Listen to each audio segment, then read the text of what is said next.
بالله من الشيطان الرجيم. بسم الله الرحمن الرحيم. بہت بڑا تشویشی مسئلہ پیدا ہوا تھا. آپ پریشان نہ ہو، عصمت اور عظمت کے بارے میں کچھ عرض نہیں کر رہا ہوں. لوگوں میں تشویش تھی. کیا؟ سن مشہور تاریخ 10 رجب سن 195 ہجری 9 امام کی ولادت کی تاریخ ہے. مشہور قول کے مطابق قیل و قال کی باتیں اور بھی ہیں. 29 ذیقعد سن 220 ہجری شہادت کی تاریخ ہے. 220 اور 195 ٹوٹلی 25 سال کی عمر ہے. میں نے اس سے قبل بھی آپ کے گوش گزار یہ بات کی ہے، اماموں میں سب سے کم عمر امام حضرت امام محمد تقی علیہ الصلاۃ والسلام.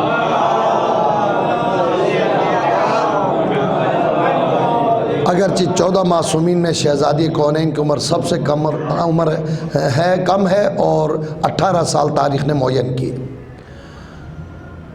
کم عمر ہونے کے ساتھ ساتھ یہ مسئلہ بھی درپیش تھا، خصوصاً مومنین کرام کے لیے، کہ 195 ہجری کی ولادت کے بعد 203 ہجری ماہ سفر میں 8ویں امام کی ہم شہادت مناتے ہیں. 17 سفر ہو یا آخر سفر ہو،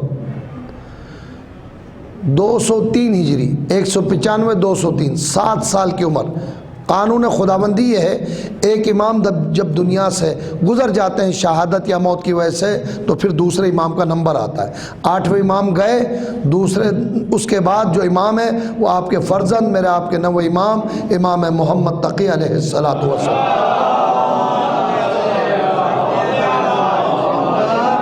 جب آپ کو امامت ملی ہے صرف 7 سال، جو دشمن ہیں، جو امامت، ولایت اور عصمت کو نہیں مانتے، ان کا کیا کہنا. ماننے والے بھی پریشان تھے کہ کم عمر امام کو کیسے امام مانے. امام ہشتم 8ویں امام کے زمانے میں بھی یہ مسئلہ پیش آیا تھا. واقفیہ ایک مذہب ایجاد ہوا تھا 7ویں امام کے بعد. 7ویں امام کی طویل قید و بند کے بعد کچھ من گڑت روایتیں پیش کر کے لوگوں نے 7ویں امام کو امام آخر قرار دیا تھا. جیسے ہم 12ویں امام کو آخری امام مانتے ہیں، اور 8ویں امام کی امامت کا انکار کیا. یہی مسئلہ 9ویں امام کے زمانے تک تھا. ایک واقفی نظریے کا شخص آیا، 8ویں امام سے سوال کیا، فرزند رسول آپ کے بعد امام کون ہوگا؟ حالانکہ اس کا عقیدہ نہیں ہے، لیکن امام دلیل دیتے ہیں، اس کا نظریہ درست ہو جاتا ہے. 8ویں امام سے سوال ہے. فرماتے ہیں خدا نے خواستہ کل کو آپ کا انتقال ہوتا ہے تو آپ کے بعد ہم کسے امام مانیں. یہ بات ہو رہی تھی کہ 9ویں امام حضرت امام محمد تقی علیہ السلام تشریف لائے. ظاہر ہے 8ویں امام کی شہادت سے پہلے، یعنی 5 سال 6 سال کی عمر ہے، اس نے تعجب سے کہا مولا 5 یا 6 سال کے فرزند کو ہم امام کیسے مانیں؟ امام نے قرآنی دلیل دی ہے. یہ حسن اتفاق ہے کہ پچھلے مہینوں میں جمادی الاول جمادی الثانی میں جناب سیدہ کونین کا ذکر کرتے ہوئے میں نے حضرت مریم اور جناب عیسیٰ کا تذکرہ کیا تھا.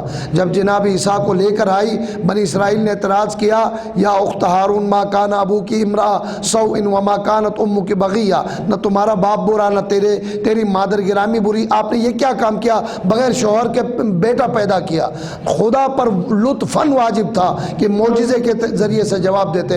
حضرت عیسیٰ نے گود میں جب ہی پیدا ہوئے چند گھنٹے ہوئے، ارشاد فرمایا انی عبداللہ آتانی الکتاب وجعلنی نبیا، میں اللہ کا بندہ ہوں. جو خدا کا بیٹا مانے اس کو رد کیا.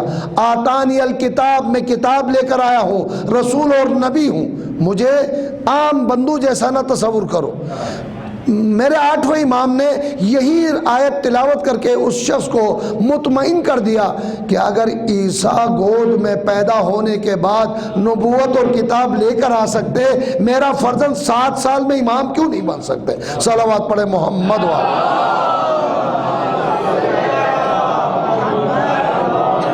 لہٰذا آج ہمیں کوئی تشویش نہیں. ہمارا ایمان ہے کہ امامت کے لیے سن صغری کوئی رکاوٹ نہیں. نہ ہی امامت کے لیے ہم اسے امام مانتے ہیں کہ دنیا میں آئے، تربیت پائے، تعلیم حاصل کرے، کسی درسگاہ میں علم حاصل کرے، نہیں، ہم امام کو اسے امام مانتے ہیں جو عالم علم لدنی ہوا کرتا ہے۔ کوئی ثابت نہیں کر سکتا 14 معصومین پیغمبر سمیت کہ کسی امام کسی نبی نے دنیا میں آ کر کسی دنیاوی شخص سے علم حاصل کیا ہو، کسی درسگاہ سے نہیں، بچپن سے پیدا ہونے سے پہلے پروردگار انہیں وہ مقام عطا فرماتا ہے کہ وہ نبوت اور امامت کے اہلیت میں ہی پیدا ہو جاتے ہیں۔ درود پڑھے بار دیگر محمد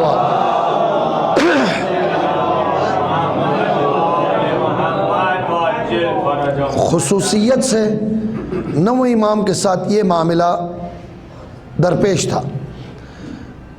شاید آپ کو یاد ہو پچھلی مرتبہ شاید 8ویں امام کی شہادت کے موقع پر بھی یہ ذکر ہوا تھا، جب ظالم مامون نے دوستی کی صورت میں امام کو بلا کر شہید کیا، خود اس کے دربار میں ایک انقلاب برپا ہوا، مومنین سادات کرام نے احتجاج کرنا شروع کیا، یہ کیسا ظلم ہے کہ دوستی میں بلا کر امام کو شہید کیا۔ مامون کو خوف ہونے لگا کہ کہیں حکومت ختم نہ ہو جائے، مشاورین سے وزراء سے مشورہ کیا اس کا علاج کیا کیا جائے۔ جب یہ پھنس جاتے ہیں نا تو پھر بہت بری طرح پھنس جاتے ہیں۔ ایک وزیر نے مشورہ دیا کہ امام نہم 9 امام انتہائی کم سن ہے، انہیں اپنے دربار میں بلاؤ، 2 فائدے تمہیں حاصل ہوں گے۔ جب امام تمہارے پاس ہوں گے لوگ سمجھیں گے خود امام ان کے ساتھ ہے تو ہم کیا احتجاج کریں۔ دوسری بات جو اس نے نامناسب کی ہے، امام معصوم کے لیے مناسب نہیں ہے کہ بچپنا ہے، لاؤ اپنے طور پر اسے تربیت دو تاکہ وہ تمہارا دوست بنے، تمہارا دشمن نہ بنے۔ میں نے پہلے سے عرض کی ہمارا ایمان ہے کہ امام معصوم کسی کے تربیت دینے سے تربیت نہیں پاتا۔ بلایا ہے، مشہور واقعہ ہے، جشن ہے اس لیے عرض کر رہا ہوں، کوئی ناراض نہ ہو اگر وہ بندہ یہاں موجود ہے۔ ایک مرتبہ میں نے امام کا یہ واقعہ جو آپ کی خدمت میں عرض کر رہے ہیں، امام کا معجزہ ہے، سال میں 1 مرتبہ تو مشکل سے ذکر کرتے ہیں۔ جب جیسے ہی خطاب کر کے نیچے اترا، ایک شخص نے کہا کیا مولویوں کو امام کی مچھلی کے علاوہ کوئی واقعہ نہیں آتا کیا؟ میں یہی کہہ سکتا ہوں نسل نو کو امام کی تاریخ ہم اسی طرح بتا سکتے ہیں۔ مجھے معلوم ہے کہ یعنی کہ اکثریت کو واقعہ بھی یاد ہوگا، امام کا نام بھی یاد ہے، امام کے والد کا بھی نام یاد ہے، امام کی والدہ کا نام بھی یاد ہے، تاریخ ولادت بھی یاد ہوگی، بہت ساری سیرت کی باتیں یاد ہوں گی، لیکن بیان اس لیے کیا جاتا ہے کہ نسل نو کو تربیت دی جائے، ہماری اولاد کو، ہمارے بچوں کو کیسے بتایا جائے۔ آپ وسیلہ ہے، اگر جو بات تمہیں معلوم ہے اگر بیان ہوتا ہے تھوڑا برداشت کرے تاکہ بچوں کے سامنے وہ بات پیش کی جا سکے۔ صلوات پڑھے محمد وال۔ آج تو بات بالکل بدل گئی ہے، وہ زمانہ نہیں ہے کہ 4 دیواری میں بیان کی جائے اور سامعین سنیں۔ آج تو اگر ہم کوشش کریں تو یہ بات دنیا کے کونے سے کونے تک، دوسرے کونے تک پہنچائی جا سکتی ہے۔ امام علیہ السلام کو اس مشورے کے مطابق مدینے سے بغداد بلایا، ابھی دربار میں حاضری نہیں ہوئی تھی۔ سر راہ مشہور واقعہ ہے، دوست دشمن سب نے مشہور کتابوں میں یہ واقعہ نقل کیا۔ سر راہ کچھ بچے کھیل رہے ہیں، امام بھی ساتھ کھڑے ہیں، اور علامہ ذیشان حیدر جوادی کا یہ طریقہ طرِ امتیاز ہے، بہت اچھا طریقہ ہے کہ واقعہ نقل کرنے کے بعد نتیجتاً ایک جملہ ارشاد فرماتے ہیں کہ لوگ تو کھیل رہے تھے، امام دیکھ رہے تھے کہ دنیا والے کس طرح کھیل کود میں اپنی زندگیاں خرچ کرتے ہیں، یہ دیکھ رہے تھے۔ مامون کی سواری گزری، بچوں غور سے سنو، زمانہ بدل گیا ہے۔ پرانا زمانہ تھا جب پولیس آفیسر بھی آتا تھا تو ہم محلہ چھوڑ کے دوسرے محلے میں نکل جاتے تھے کہ کہیں پکڑ نہ لے۔ آج بچے اتنے بدل گئے ہیں کہ جنازہ بھی آتا ہے تو جب تک کھول کے چہرہ نہیں دیکھے دم نہیں لیتے، اتنے جری اور بہادر ہو گئے ہیں، اور ڈر نہ ورنہ پرانے زمانے۔ اس زمانے کی بات، بادشاہ کی سواری گزری، بچے بھاگے، امام اپنی جگہ کھڑے رہے۔ یاد آ گیا واقعہ؟ ایک مرتبہ سواری آ کر رکی، مامون نے سوال کیا، سب بھاگے، آپ کیوں نہیں بھاگے؟ سلام امام محمد تقی علیہ الصلاۃ والسلام۔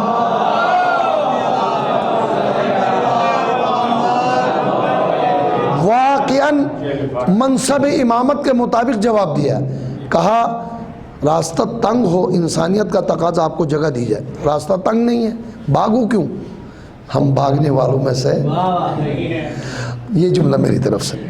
اور دوسری بات، میں نے ایسا کوئی گناہ نہیں کیا کہ تمہیں دیکھ کر سزا کے خوف سے بھاگوں، جو گناہگار تھے وہ بھاگے، الحمدللہ میں عصمت کبریٰ کا مالک ہوں۔ جب متانت و سنجیدگی کے ساتھ جواب سنا، حیران ہو کر پوچھتا ہے آپ کون ہیں، کس کے فرزند ہیں؟ دیکھیں بلایا بھی خود ہی ہے، ظالم جانتا بھی نہیں ہے۔ امام نے کیا خوبصورت جواب دیا، انا محمد ابن علی ابن موسیٰ کاظم علیہ السلام، صلوات پڑھیں۔ اپنا نام گرامی، والد بزرگوار امام رضا کا اور جد بزرگوار امام موسیٰ کاظم کا، سب کا نام لیا۔ سمجھ گئے؟ مجھے نہیں معلوم اس جملے میں اس ظالم نے طنز کیا ہے یا تعریف کی ہے۔ کہا کیوں نہیں اس گھرانے کے افراد ہی ایسے جری ہوتے ہیں۔ اس میں تعریف بھی ہے، ہو سکتا ظالم نے اشارتاً یہ بات بھی کی ہو۔ روانہ ہوا، بادشاہوں کا طریقہ شکار کے لیے گیا، باز کو چھوٹا کوئی شکاری نہیں ملی، ایک چھوٹا سا مخلوق، چھوٹا سا مچھلی نما چیز تاریخ نے لکھا ہے، باز اپنے چونچ میں لے کر آتا ہے، شکار سے مایوس ہو کر ہاتھ میں اس مخلوق کو لے کر اسی راستے سے گزرتا، بچے بھاگے، امام اپنی جگہ کھڑے۔ آپ کا مشہور ایک لقب ہے ابن الرضا، عربی میں اسے کنیت کہتے ہیں، اے رضا کے فرزند میری مٹھی میں کیا ہے؟ امام کے علم کا معجزہ سنیے۔ آپ نے ارشاد فرمایا پروردگار نے مخلوقات پیدا کی ہیں، شان خداوندی ہے، سمندر کی مخلوق ہواؤں میں بلند ہوتے ہیں۔ اچھا آپ تعجب نہیں کرنا، آج تو سائنس بھی بات مانتی ہے کہ جب عرب ریگستان میں جب تیز ہوائیں چلتی ہیں، چھوٹی چھوٹی مخلوقات زمین سے اڑتی ہیں، جب بارش ہوتی ہے عقرب، بچھو زمینی جانور ہے لیکن پانی کے ساتھ آسمان سے گرنے لگتے ہیں، یہ خدا کی شان ہے۔ کہا آسمان میں مخلوق ہے، مخلوقات ہیں، زمانے کا دنیاوی بادشاہ اپنے باز کے ذریعے کسی مخلوق کو پکڑ کر حجت خدا کا امتحان لینا چاہتا ہے۔ سمجھ گیا؟ اب طنز نہیں، اب تعریف ہے۔ کہا ماشاءاللہ خدا جس گھر میں چاہے نبوت اور امامت دے سکتا ہے، اشارہ کیا کہ آپ واقعاً امام معصوم ہیں۔ اب سیاسی معاملات، بڑا مشکل مسئلہ ہے بادشاہوں کا، ظالم بادشاہوں کا، جب ان کو سیاسی معاملہ حل کرنا ہوتا ہے تو سگے باپ کو بھی قتل کرتے ہیں۔ جب سیاسی بات ہوتی ہے تو یہ بات تو پاکستان میں بھی آسانی سے سمجھی جا سکتی ہے، پھر دشمن کو بیٹی بھی دے دیتے ہیں۔ اس سیاسی چپخلیش کو، احتجاج کو ختم کرنے کے لیے امام کو دربار میں بلایا اور اعلان کیا کہ اپنی بیٹی ام الفضل سے شادی کرنا چاہتا ہوں۔ چاپلوس افراد تھے، مشاورین نے کہا اس خوف سے کہ کہیں بنی عباس سے حکومت بدل کر بنی ہاشم کے خاندان میں نہ چلی جائے۔ کہا امام ابھی معصوم ہیں، ابھی چھوٹے ہیں، انہیں تعلیم گاہ میں تربیت دیجئے، جب یہ تعلیم یافتہ ہوں گے تو پھر بادشاہ سلامت جو چاہے انجام دے۔ تاریخ میں مامون کے جملے ہیں تو ظالم کے زبانی، لیکن والفضل ما شہدت بہ العادہ، عرب کا یہ ضرب المثل واقعہ ہے کہ اصل تعریف یہ ہے کہ جو دشمن کی طرف سے بھی تعریف کی جائے، دوست ہوتا ہے وہ تعریف کرتا ہی ہے۔ مامون نے کہا تم سمجھتے ہو یہ کم علم ہے، یہ عالم علم لدنی ہوا کرتا ہے، یہ قرآن کی ہر آیت کو خشکی میں کہاں اتری، بری جگہ پر کہاں اتری اور جنگ میں کب اتری، کون سی آیت جہاد میں اور کون سے امن میں، کون سے گھر میں، کون سے سفر میں، کون سے آیت متشابہ ہے، کون سے آیت مبین ہے، ان سے بڑھ کر دنیا میں کوئی عالم نہیں۔ علم حدیث کے بارے میں ان سے بڑھ کر کوئی محدث نہیں۔ اگر دیکھنا چاہو کہ ان کا علم کتنا بلند ہے تو پھر لاؤ اپنے زمانے کے سب سے بڑے کسی عالم کو اور ان سے مناظرہ کرو۔ ہارون رشید اور مامون رشید کا یہ طریقہ تھا، دو گروہوں کو مناظرہ مقابلہ کرا کے، ظاہر ہے کوئی جیتتا کوئی ہارتا، کسی کو انعام دے کے کسی کو سزا دے کے وقت گزارتا۔ جس کی وجہ سے مامون و ہارون دونوں لوگوں میں علم دوست مشہور ہو گئے کہ علمی مناظرے کرایا کرتے تھے۔ امام محمد تقی علیہ السلام صلوات پڑھیں۔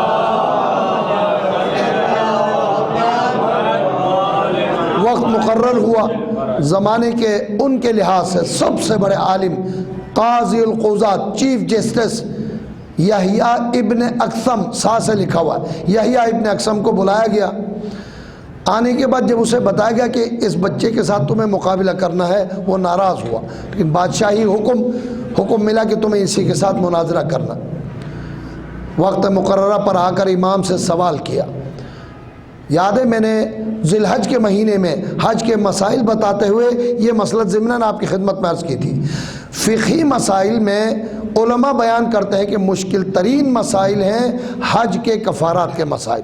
ظاہر ہے بہت مشکل مسائل ہیں، انسان چھوٹی غلطی پر جانور دے تب گناہ معاف ہوتا ہے، کفارات کا مسئلہ ہے۔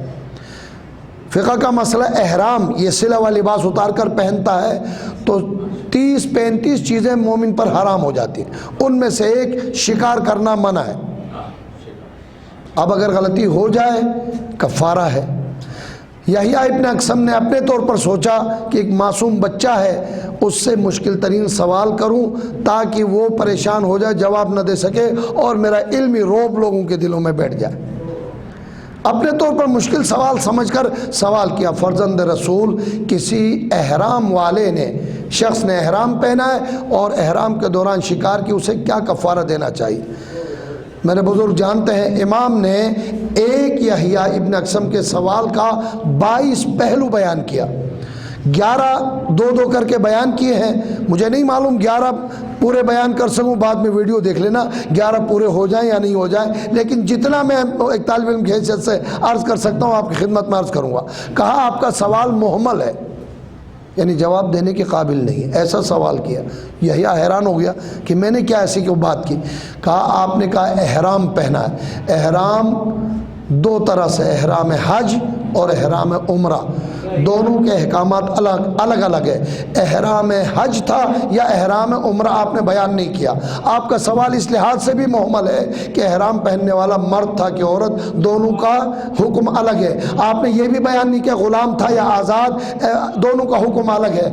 آپ نے یہ بیان نہیں کیا وہ گناہ کرنے والا، غلطی کرنے والا کہ آزاد تھا غلام، کہ وہ مرد تھا کہ عورت، یا یہ کہ اس نے پہلی مرتبہ غلطی کی تھی یا اصرار کیا ہے۔ ظاہر ہے یہ پاکستانی صفت ہے، برائی کرنے کے بعد سینہ چوڑا کرتے ہیں کہ جاؤ بھائی اچھا کیا اور بھی قتل کروں گا، کیا کرو گے؟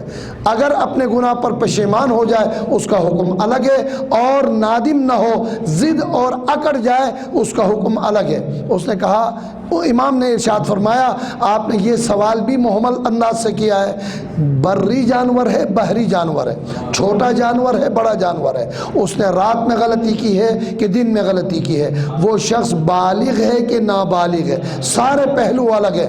گویا قرآن کی اصطلاح میں فَبُہِتَ الَّذِي كَفَرَ کب کہا ہے؟ دوبارہ یاد دلاؤں، حضرت ابراہیم کا واقعہ ہے۔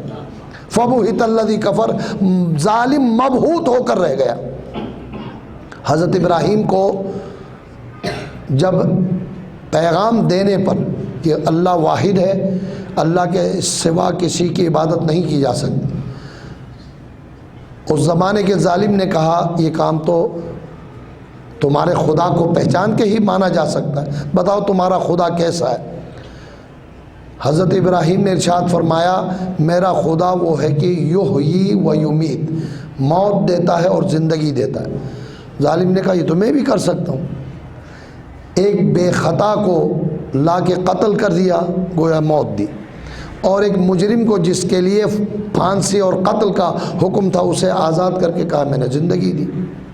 حضرت ابراہیم نے ایک الہی دلیل دی، اگر ایسا ہے تو میرا رب سورج کو مشرق سے طلوع کراتا ہے، تو بھی خدا ہے تو ذرا مغرب سے طلوع کرا۔ قرآن نے کہا فَبُہِتَ الَّذِي كَفَرَ، ظالم مبہوت ہو کر رہ گیا، اردو میں ترجمہ کرتے ہیں منہ فخ ہو کر رہ گیا، کوئی جواب نہ دے سکا۔ یہی حالت یحییٰ ابن اقسم کی تھی۔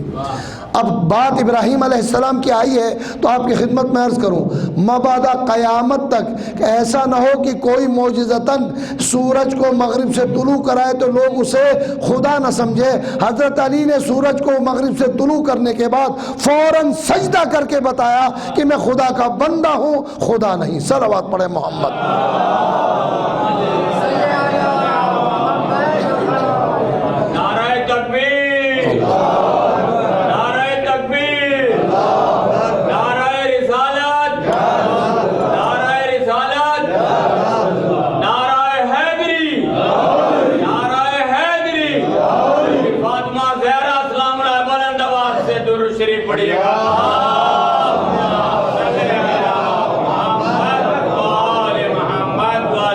اتنے سارے پہلو میرے سوال سے پیدا ہو سکتے ہیں۔ جب حیران ہو، پریشان رہا، مامون نے حکم دیا فرزند رسول آپ جواب دیجئے۔ ابھی سوالات میں لوگ اتنے پریشان ہو گئے، 22 جوابات بھی مولوی صاحب دینا شروع کرے تو پھر حج کا کفارہ واجب ہو جائے گا۔ امام نے ایک ایک پہلو کا جواب دیا۔ تاریخ میں فقہی لحاظ سے امام کے دیے ہوئے جوابات ثبت ہیں جو امام کی سیرت میں پڑھ کر اپنے علمی معیار کو بلند کیا جا سکتا۔ اب جواب ملا، جشن ہے نا، اپنی خفت مٹانے کے لیے اجازت مانگتا ہے فرزند رسول، اجازت ہو میں بھی کوئی سوال کروں؟ نہیں، الٹا کہا میں نے، آپ بھی سوال کریں۔ کوئی امام سے کہا آپ بھی سوال کریں۔ امام علیہ السلام نے ایک عجیب سوال کیا جو لوگوں کو مذاق لگتا ہے، لیکن دین اسلام کا اہم ترین مسئلہ ہے، فقہی مسئلہ، پردے کا مسئلہ ہے، محرم اور نامحرم کا مسئلہ ہے۔ اچھا اگر چاہتے ہو تو میں سوال کرتا ہوں۔ کہا کہ جواب دے سکا تو ٹھیک، ورنہ تو آپ سے استفادہ کروں گا۔ امام نے کہا، ارشاد فرمایا کہ بتائیے صبح سویرے ایک انسان کسی نامحرم مرد کو دیکھتا، اس کے لیے حرام تھا۔ دوپہر ایک لفظ استعمال ہوتا چاشت کے وقت، 11-12 بجے کے قریب اس عورت کو دیکھنا حلال ہوا۔ ظہر کے وقت حرام ہوا، عصر کے وقت حرام ہوا، حلال ہوا، مغرب کے وقت حرام ہوا، عشاء میں حلال ہوا، دوبارہ آدھی رات کو حرام، پھر فجر سے پہلے حلال ہوا۔ وہ بیچارہ کتنی بار حلال ہوا، کتنی بار حرام ہوا، نہیں سمجھ سکا جواب کیا دے۔ کہا مولا آپ میرے ساتھ مذاق کر رہے ہیں۔ ہارون نے کہا مولا آپ ارشاد فرمائے اس کا مسئلہ کیا ہے؟ کہا اس زمانے میں غلام و کنیز کا مسئلہ، ایک شخص صبح سویرے دوسرے کی کنیز کی طرف نظر کرتا ہے، جیسے دوسرے کے جانور کو دیکھتے ہیں، مال کو دیکھتے ہیں، پسند آئے تو خرید لیتے ہیں۔ اس کا دیکھنا جائز نہیں تھا، اس نے اس کنیز کو اس مالک سے خرید لیا، چاشت کے وقت 11 بجے اس کے لیے حلال ہو گئی۔ دوپہر کے وقت یعنی ظہر کے وقت اس نے آزاد کیا، جب آزاد کیا جیسے نکاح کے لیے طلاق ہے آزاد کرنا، عورت حرام ہو جاتی۔ عصر کے وقت دوبارہ شرعی لحاظ سے شاکری صاحب کو بلایا اور نکاح پڑھ لیا۔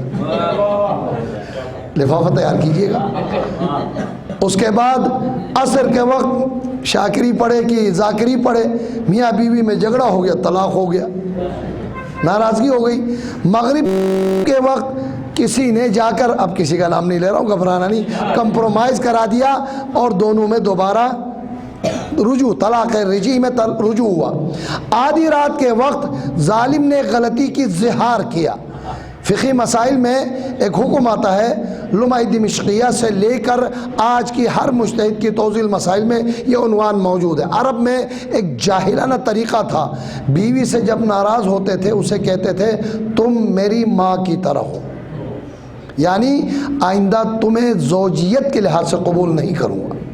شریعت نے اس کا جرمانہ یہ معین کیا، حج کے کفارے کی طرح باقاعدہ روزے کا کفارہ ہے۔ غلام آزاد کرو گے، 60 روزے رکھو گے، نہیں تو 60 غریبوں کو کھانے کھلاؤ گے، تب یہ تمہاری بیوی بنے گی، ورنہ بیوی کو تم نے ماں ایسے کیسے کہا؟ ماں اتنی گری ہوئی ہے کہ اسے بیوی سے تشبیہ دی جائے۔ کیا ہے بہترین طریقہ اسلام کا؟ اس نے زہار کیا اور آدھی رات کے بعد اس نے کفارہ ادا کیا، اللہ اللہ خیر صلاح دوبارہ بیوی بن گئی۔ دیکھیں ائمہ معصومین مذاق میں بھی دین سمجھاتے ہیں، اسے امام برحق کہا جاتا ہے۔ یہ ہے امام محمد تقی علیہ الصلاۃ والسلام۔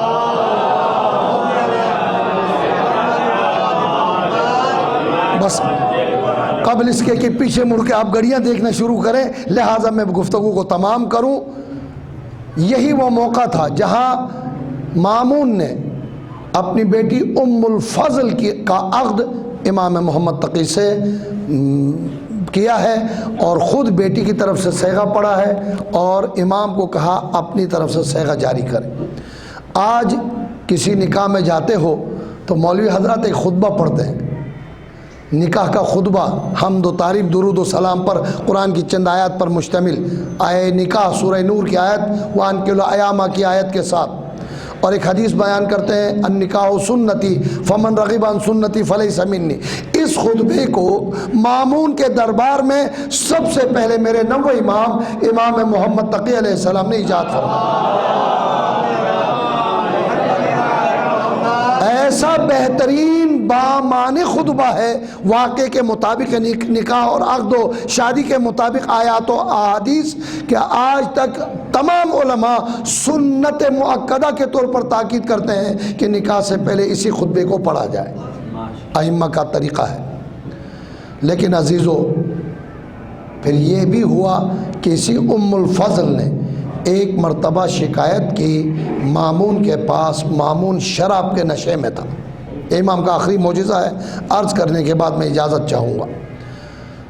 کہا کہ آپ کو معلوم ہے امام نے آپ کی بیٹی کے اوپر عقد ثانی کی ہے، دوسری عورت سے شادی کی ہے، جو 10ویں امام کی والدہ تھی۔ ظاہر ہے خدا نے کیا بہترین طریقہ رکھا ہے، بہت سی ازواج کو اولاد نہیں دی، میں اشارتاً عرض کر رہا ہوں، اولاد نہ دینے کے باوجود ہمارا جینا حرام کیا ہے، اولادیں بھی مل جاتی تو کیا حشر ہوتا ہمارا۔ ان میں سے ایک ام الفضل ہے، بس اشارہ بات سمجھ گئے آپ۔ اولاد ان سے نہیں ہوئی تو امام نے 10ویں امام، امامت کے سلسلے کو جاری رکھنے کے لیے امام کا کام حکم خدا سے ہوتا ہے، جب والدہ حضرت امام علی النقی سے شادی کی، شکایت کی، مامون نے نشے کی حالت میں تلوار نکاری اور امام آرام فرما رہے تھے، اتنے وار کیے کہ غلاموں نے دیکھا، نعوذ باللہ امام کے جسم کے ٹکڑے ہو گئے۔ جب گھر آیا اطلاع دی غلام نے، جب نشہ اترا، کہا تم نے نشے کے عالم میں غلط کام کیا، آپ نے اپنے داماد کو قتل کیا۔ منہ پیٹنا شروع کیا، رونا شروع کیا، یہ کیا غلطی میں نے کی۔ غلام سے جا کر، بہت طویل واقعہ میں اختصار سے عرض کر رہا ہوں، کہا جا کر معلوم کرو امام کی حالت کیا ہے۔ دیکھا امام مصلی پر کھڑے ہیں اور عبادت خدا میں مصروف ہے، صلوات پڑھے محمد۔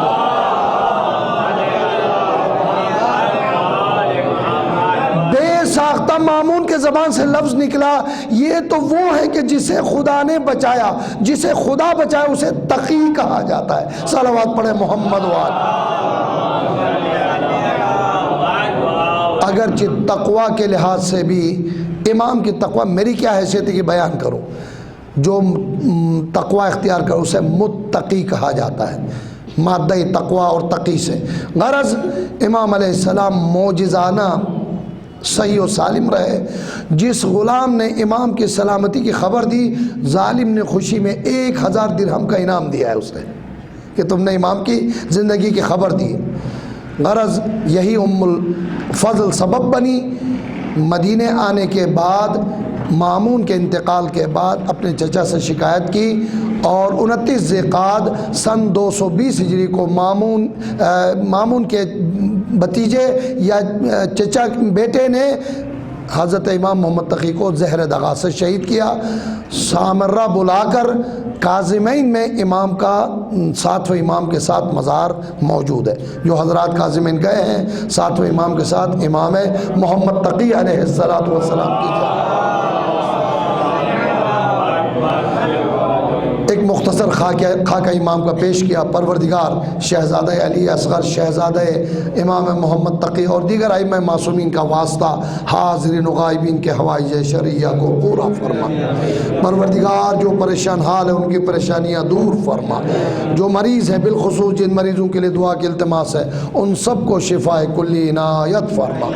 پروردگار وبا بیماری پریشانی کا عالم ہے دنیا بھر سے، بالخصوص پاکستان سے اس وبا اور بیماری کا جلد از جلد خاتمہ فرما۔ پروردگار ہمارے مرحومین کی مغفرت فرما، اپنے آخری حجت کو اذن ظہور عنایت فرما۔ پروردگار قلب مبارک امام کو ہم سے راضی و خوشنود فرما۔ پروردگار ہماری یہ التجائیں دعائیں عبادتیں اپنی بارگاہ میں قبول فرما۔ ربنا تقبل منا انک انت السمیع العلیم وتب علینا انک انت التواب الرحیم۔ جملہ تمام مرحوم مومنات، اب تمام حضرات کے مرحومین، اس ادارے کے بانی سے لے کر اب تک جملہ تمام مرحومین اور شہداء اسلام، علماء، فقہاء، قائدین مرحومین، بالخصوص مرحوم قمر رضا ابن حامد حسین، ریاض حامد ابن قمر رضا، سردار فاطمہ بنت عبداللہ کے ایصال ثواب کے لیے سورہ فاتحہ۔ بسم اللہ الرحمن الرحیم، الحمدللہ